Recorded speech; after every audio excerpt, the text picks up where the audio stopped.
Bilal TV. Assalamualaikum warahmatullahi wabarakatuh. Alhamdulillahilladzi anzala sakinata fi qulubil mu'minin liyazdadu imanan ma'a imanihim. Asyhadu an la ilaha illallah wahdahu la syarikalah wa asyhadu anna Muhammadan abduhu wa rasuluhu alladzi la nabiyya wa la rasula ba'dah. Amma ba'du. Rabbi zidna ilman warzuqna fahman wa amalan mutaqabbalan. Subhanaka la ilma lana illa ma 'allamtana innaka antal alimul hakim. Alhamdulillah, segala puji bagi Allah yang sudah memberikan nikmat kepada kita semua, dan tidak lupa sholawat serta salam semoga terlimpahkan kepada qudwah hasanah kita Nabi Muhammad sallallahu alaihi wasallam. Ayah bunda sekalian yang dirahmati oleh Allah, masih kita ada di channel Bilal TV di serial kajian parenting, dan masih di tema tentang kenapa dan bagaimana pendidikan iman. Ya, sebagai bentuk ya upaya kita untuk merawat iman anak kita. Ya, karena kita yakin bahwa setiap anak itu memiliki fitrah keimanan yang harus dirawat. Jika terawat dengan baik, maka akan berbuah dengan buah yang baik pula. Dan itulah yang diumpamakan oleh Allah Subhanahu wa taala tentang keimanan dalam Quran surat Ibrahim ayat ke-24-25 ya. Di mana Allah Subhanahu wa taala berfirman, A'udzubillahi minasyaitonirrajim. Alam taro kaifa daraballahu mathalan kalimatan thayyibah kasyajaratin thayyibah. Tidakkah kamu memperhatikan, kata Allah, bagaimana perumpamaan kalimat yang baik, kalimat thayyibah, yaitu tauhid, iman, akidah, la ilaha illallah, itu seperti pohon yang baik. Nah, iman itu seperti pohon, maka buahnya adalah amal, ya, termasuk di dalam amal itu ada ibadah, ada akhlak. Maka berbicara pendidikan ibadah, berbicara tentang pendidikan akhlak atau adab, itu tidak berdiri sendiri, tetapi pondasinya adalah keimanan. Ya, tanpa pondasi yang kokoh, pondasi yang kuat, maka pendidikan ibadah ataupun pendidikan akhlak berat, ya, begitu untuk kita kokohkan, untuk kita latih, untuk kita biasakan ya pada anak-anak kita. Ayah bunda sekalian yang dirahmati oleh Allah, jika orang tua menjadi tanggung jawab utama dalam mendidik, ya maka pendidikan yang pertama dan paling utama yang harus kita berikan adalah keimanan. Dan ini sudah kita bahas secara khusus ya di tema tentang merawat iman untuk anak kita. Di sesi pertama kita sudah membahas ya tentang apa yang harus kita lakukan ya dalam melakukan proses pendidikan iman untuk anak-anak kita, ya. Karena di sesi sebagaimana yang sudah disampaikan di awal, buku ini yang kita bahas ya, melalui buku ini kita membahasnya, yaitu menanamkan iman kepada anak. Ya, maka kita insya Allah pada kesempatan kali ini kita akan masuk pada tema atau judul tentang kenapa dan bagaimana melakukan pendidikan iman atau pendidikan iman yang berupa cinta Allah, itu ya. Jadi kenapa anak harus mencintai dan atau mengenal dan mencintai Allah, lalu how to-nya, bagaimana, kaifiyahnya seperti apa, begitu, tips praktisnya seperti bagaimana atau seperti apa. Nah, itu insyaallah akan kita bahas. Ya, dan sebelumnya sudah kita bahas dua hal ya sebelum kita melakukan proses tentang pendidikan iman. Apa saja Anda bisa lihat, bisa tonton di edisi yang pertama atau episode yang pertama. Nah, kenapa harus ditumbuhkan cinta kepada Allah? Itu ya. Yang pertama adalah Allah sumber segala cinta. Itu yang pertama. Jadi Allah sumber segala cinta. Ya, jadi jika orang tua ingin dicintai anak, ya, jika orang tua ingin disayangi anak, jika orang tua ingin anaknya berbakti, mulailah mengenalkan Allah kepada anak kita. Karena kalau Allah sudah dicintai oleh anak kita, maka anak kita tidak akan salah alamat orang tua yang mana yang akan ya diberikan baktinya ya. Jadi jangan sampai kita banyak menuntut anak untuk berbakti kepada kita ya, tapi lupa ya mengajak anak untuk mencintai Allah. Kalaupun anak bisa berbakti kepada kita, dia akan lalai kepada Allah. Dan berapa banyak ya kondisinya seperti demikian ya. Jadi kepada orang tuanya taat betul gitu ya, tapi kepada Allah kewajiban-kewajibannya ditinggalkan. Kepada orang tua begitu care, peduli ya, semangat membantu, tapi kepada urusan-urusan agama Allah kadang-kala terlalaikan. Tapi kalau anak kita sudah mencintai Allah, maka dia akan mencintai agama Allah, dia akan mencintai Rasul Allah, dan dia akan mencintai umat manusia semuanya, termasuk adalah orang tuanya yang paling utama. Ya, jadi ayah bunda sekalian, inilah penting saya kira ya. Jadi Allah sumber segala cinta. Kalau anak kita sudah mencintai Allah, insya Allah kita jadi orang tuanya akan dicintai oleh anak-anak kita. Bahkan ketika kita berbuat salah pun, ketika kita berbuat keliru pun, ketika kita mungkin berbuat dosa sekalipun, maka anak kita akan mengingatkan kita atas nama Allah.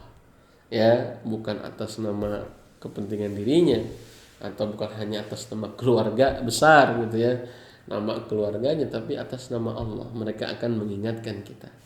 Ya, wallahu alam bishawab. Yang kedua adalah supaya anak kita bisa lebih bersyukur. Ya, disebutkan demikian ya. Lebih bersyukur. Dan inilah yang menjadi tujuan paling utama proses pendidikan yang dilakukan oleh orang tua secara khusus dan para pendidik secara umum, yaitu bagaimana anak kita memiliki mental syukur.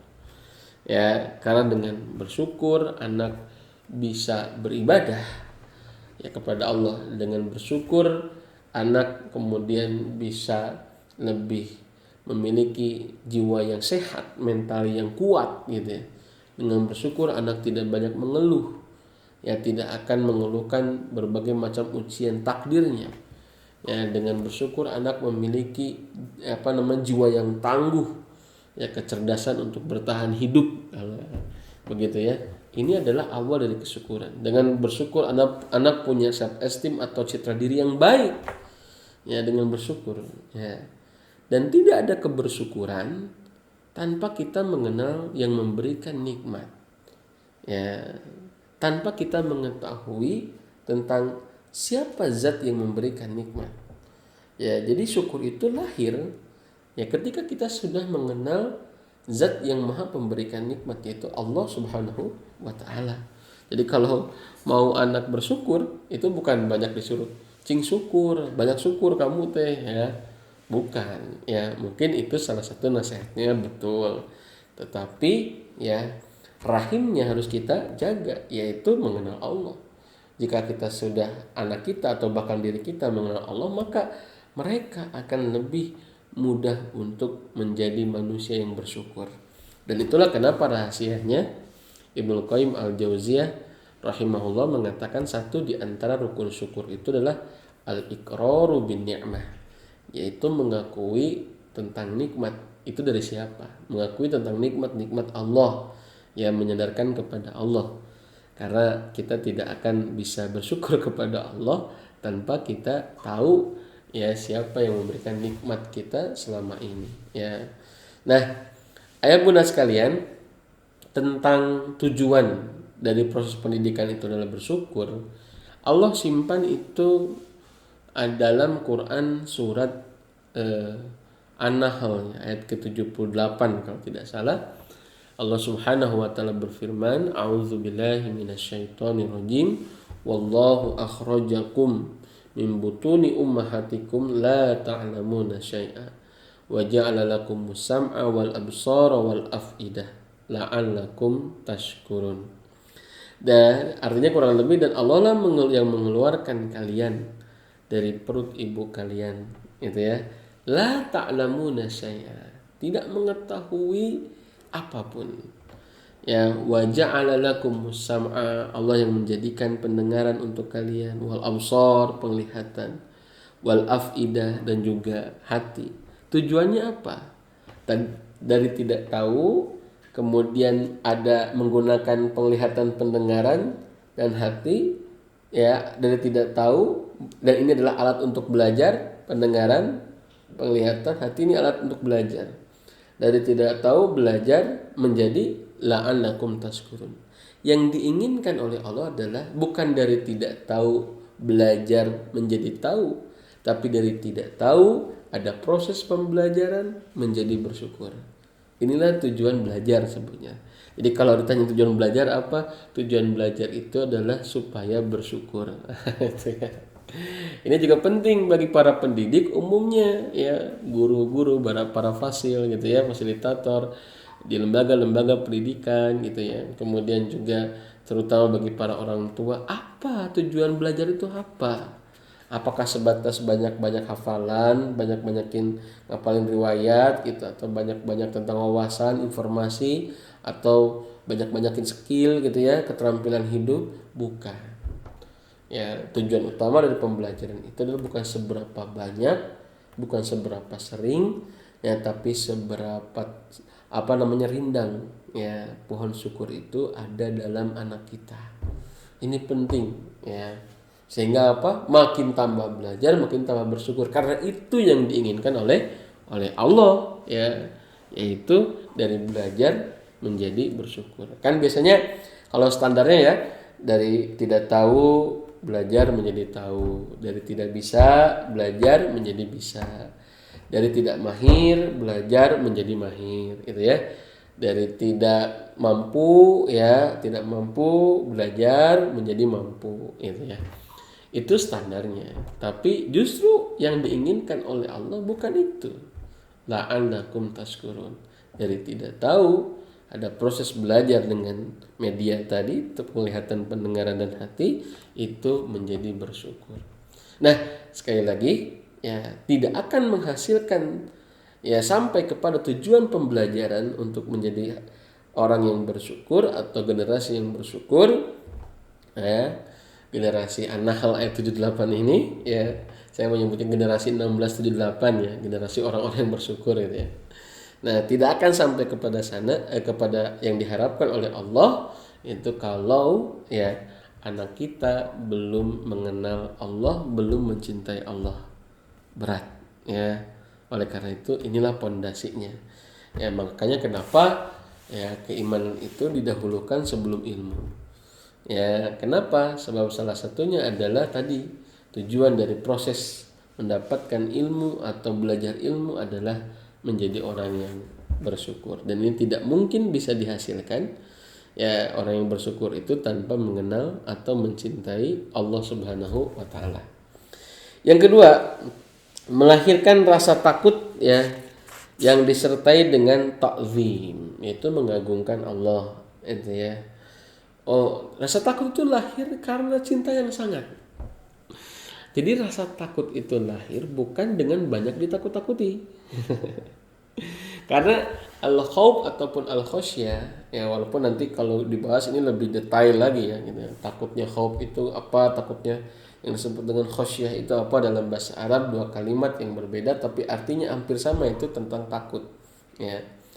Nah, tetapi ketakutan yang bagus itu terutama al-khasyah, ya, gitu. Itu adalah ketakutan yang disertai dengan pentakziman, yang disertai dengan pengagungan. Jadi takut karena mengagungkan, gitu ya. Bukan takut karena ingin menghindari. Kalau takut karena mengagungkan, dia akan ingin mendekati. Tapi takut karena menyeramkan, ya, takut karena dibenci, gitu ya, itu akan melahirkan penghindaran, gitu. Maka takut di sini adalah takut yang disertai ketakziman, dan tidak ada, dan lahir rasa takut ini adalah disebabkan dengan mencintai Allah. Karena pecinta sejati adalah penakut sejati. Gimana contohnya? Kita cinta sepeda mahal kita, ya. Karena kita takut kehilangan, gitu ya. Kita cinta kendaraan kita takut kehilangan. Ya, jadi ketika orang itu mencintai, dia akan takut dengan kehilangannya.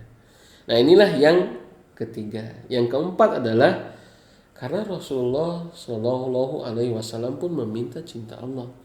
Dalam riwayat Imam Ahmad ya, dan sebagian diriwayatkan dari Imam Tirmidzi disebutkan bahwa Allahumma inni as'aluka hubbaka wa hubba man yuhibbuk wa hubba ila amalin yuqarribuni ila hubbika.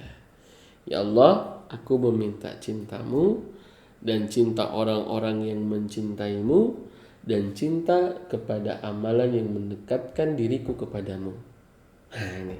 Jadi Rasul pun memintai cinta Allah. Ya. Maka kita pun lebih layak untuk memintai cinta Allah. Ini yang keempat. Yang kelima adalah disebutkan di sini adalah mengokohkan ya tawakal dan muraqabah. Muraqabah itu adalah merasa diawasi oleh Allah. Ya, tawakal itu adalah bersandar kepada kemahabesaran Allah, bersandar kepada kekuasaan Allah, disertai usaha tentunya. Ya, tawakal melahirkan jiwa yang tangguh, yang kokoh, yang enggak mudah menyerah, yang nggak mudah goyah gitu ya, generasi yang ajeg gitu ya, yang tidak mudah terpengaruhi oleh hal-hal yang negatif. Ya, muraqabah itu melahirkan self control atau kontrol diri yang kuat, merasa diawasi gitu ya, merasa selalu ada CCTV di mana-mana gitu ya. Ya, dan ini tidak bisa lahir generasi yang seperti ini ya, kontrol diri yang kuat, kemudian juga ketangguhan, ini tanpa karakter tawakal dan muraqabah. Ya, dan tawakal muraqabah ini adalah buah daripada kecintaan dan mengenal keagungan Allah Subhanahu wa taala gitu. Ya. Nah, mengenal keagungan Allah Subhanahu wa taala. Maka ini penting banget ya, ayah bunda sekalian. Dan kita terbatas. Jadi jangan begini, jangan Anda merasa kalau sudah mengancam anak Anda akan kuat. Contoh begini, awas ya, kalau kamu ketahuan sama ayah, ya misalkan berbuat buruk lagi, ya, nanti ayah akan hukum kamu. Nah, seolah-olah dengan seperti itu menjadikan anak kita itu menjadi seseorang yang bisa mengontrol dirinya. Yang ada adalah mengontrol orang tuanya. Ya, yang ada adalah tertekan. Kemudian dia akan mencoba menghindari kalau ada orang tuanya. Ya, kenapa? Karena tadi yang dihadirkan adalah bukan kemahabesaran Allah, bukan kekuasaan Allah, tetapi yang dihadirkan adalah ancaman orang tua. Ya, ini tidak akan lahir orang tua yang tangguh. Kamu harus berani, jangan malu-maluin ayah, jangan malu-maluin bunda, gitu ya. Nah, ini yang kayak begini, saya kira nasihat-nasihat yang kurang tepat. Ya, bunda malu, kamu harus kuat, kamu harus hebat, itu ya. Jangan malu-maluin bunda, bunda kan udah ngomong berapa kali, gitu ya. Itu, Umi kan udah bilang ke kamu, kamunya harus, gitu ya. Maka motivasi yang paling baik adalah anak tangguh itu termotivasi dengan kemahabesaran Allah, termasuk self control atau kontrol diri yang baik. Adik gitu ya, atau kakak, teteh, ya bunda mah nggak bisa melihat setiap waktu, umi mah terbatas ngawasin kamu, Allah mah ada ya, selalu melihat kamu, begitu ya. Jadi jangan anak diancam dengan kalau ketemu sama kita gitu ya, nanti kalau ketemu sama bunda, awas teman kapan aku umi ke sekali-kali deh. Nah itu justru akan merusak keimanan. Ya wallahu alam bisawab. Ya, jadi ini yang kelima. Yang keenam adalah disebutkan itu adalah mencintai Al-Quran sebagai kalamnya. Nah, jadi kalau berbicara pendidikan Quran itu tidak lepas daripada pendidikan iman. Itulah kenapa sahabat Nabi mengatakan, Jundub bin Abdullah yang sudah radhiyallahu anhu yang sudah kita bahas di tema khusus tentang merawat fitrah iman ini, Beliau mengatakan kunna ghilmanan ma'a Rasulullah sallallahu alaihi wasallam ta'allamnal iman qabla al-Qur'an. Nah ini ya, dulu kami lagi muda, kami belajar iman sebelum belajar Al-Qur'an. Nah, apa yang disebut iman sebelum Al-Qur'an? Nah, ini salah satunya adalah bagaimana pendidikan Al-Qur'an itu anak merupakan ekspresi atau wujud daripada kecintaan kepada Allah. Ini tidak mudah, walaupun harus terus diulang-ulang. Tetapi ini polanya, ini tahapannya gitu ya, polanya kayak begini gitu. Kalau tidak seperti itu, maka pendidikan Quran itu hanya sebatas ritual tahunan, ritual pengajaran, ritual harian gitu, ritual pendidikan. Ya, pendidikan Quran itu kalau tidak dilandasi dengan pendidikan iman ya. Dan berapa banyak yang terjadi seperti itu. Bahkan dia melaksanakan atau berinteraksi dengan Quran hanya sebatas tuntutan, kewajiban orang tua. Ya, kenapa faktor ini terjadi? Karena bisa jadi, mohon maaf, orang tua atau para pendidik lalai. Ya, dengan apa? Ya, dengan pendidikan iman, yaitu mengenalkan Allah. Tapi kalau anak sudah sering dikenalkan Allah, insya Allah dia menjalani pengajaran pendidikan Al-Quran itu insya Allah merupakan wujud atau ekspresi disertai kecintaan kepada Allah, ya, ekspresi cintanya kepada Allah. Atau setidak-tidaknya dia sekurang-kurangnya ya, walaupun bukan ekspresi betul-betul cinta kepada Allah lalu berquran, tapi setidak-tidaknya dia menjalani pengajaran atau menjalani belajar Al-Quran, pendidikan Al-Quran itu ya disertai dengan mengenal Allah Subhanahu wa Ta'ala. Sahabat sekalian, dan yang ketujuh adalah membenci orang-orang zalim dan maksiat. Ya, kita khawatir dengan anak kita. Ya, kita khawatir dengan kondisi anak kita di tengah berbagai macam pergaulan. Begitu. Dan kalau kata Dr. Salman Al-Audah, kita tidak bisa mensucikan dunia ini dari nafas kejahiliahan. Ya, jadi piharamun mah aya wae di mana-mana oge gitu, ya. Lingkungan yang baik penting. Teman yang baik penting. Tapi mohon maaf, jika anak Anda lebih nyaman dengan temannya yang tidak berbuat baik, teman yang bermaksiat, teman yang berbuat dolim, temannya yang tidak sholat, mohon maaf, jangan kemudian mudah menyalahkan teman anak Anda gitu ya. Ini anak saya tidak sholat gara-gara temannya nih ya. Betul, teman itu penting. Tapi permasalahannya adalah kenapa anak kita memilih teman yang buruk? Itu yang menjadi tanggung jawab kita. Bisa jadi karena kita kurang menginstalkan nilai-nilai kebaikan, sehingga ketika dia bertemu dengan nilai keburukan dan merasa nyaman dengan itu, maka dia sulit untuk melepaskannya. Gitu ya. Jadi kayak kalau kita imun kita sering kuat gitu ya. Imun kita lagi kuat, maka insya Allah ya virus-virus itu tidak akan berpengaruh. Tapi ketika imun kita lemah, ya akhirnya yang tumbuh dalam tubuh kita adalah banyak virusnya. Begitu ya. Maka pentinglah menguatkan imun ya. Dalam hal ini imun ruhiyah itu adalah iman. Wallahu a'lam bishawab. Nah, jadi 7 hal ini ya, saya kira ini luar biasa ya. Kita ringkaskan dari buku ini, kenapa anak harus tumbuh cinta kepada Allah ya. Yang pertama tadi Allah sumber segala cinta, yang kedua supaya bisa lebih bersyukur, yang ketiga ya anak akan melahirkan rasa takut disertai ta'zim ya, mengagungkan Allah gitu ya, sehingga ketakutannya ini membuahkan kedekatan kepada Allah. Jadi ingin lebih beribadah, jangan ingin lebih melaksanakan kewajiban-kewajiban bukan hanya sebatas tuntutan gitu ya, tetapi bagaimana itu adalah merupakan bagian daripada kenikmatan gitu ya. Menjalaninya itu adalah merupakan kenikmatan. Ya, kalau hanya sebatas kewajiban kadang menjadi beban gitu ya. Yang ketiga adalah karena Rasulullah pun meminta cinta Allah ya. Dan yang kelima adalah mengkokohkan tawakal dan muraqabah. Tawakal dan muraqabah ini penting untuk melahirkan generasi yang tangguh, generasi yang kuat, generasi yang punya self control atau kontrol diri yang bagus gitu ya, yang kuat. Kemudian juga mencintai Al-Quran sebagai kalamnya. Ya, apalagi itu Al-Quran, apalagi nanti berbicara tentang pendidikan sholat. Pendidikan sholat adalah pendidikan ibadah. Ingat ya, sahabat sekalian, pendidikan salat itu pendidikan ibadah.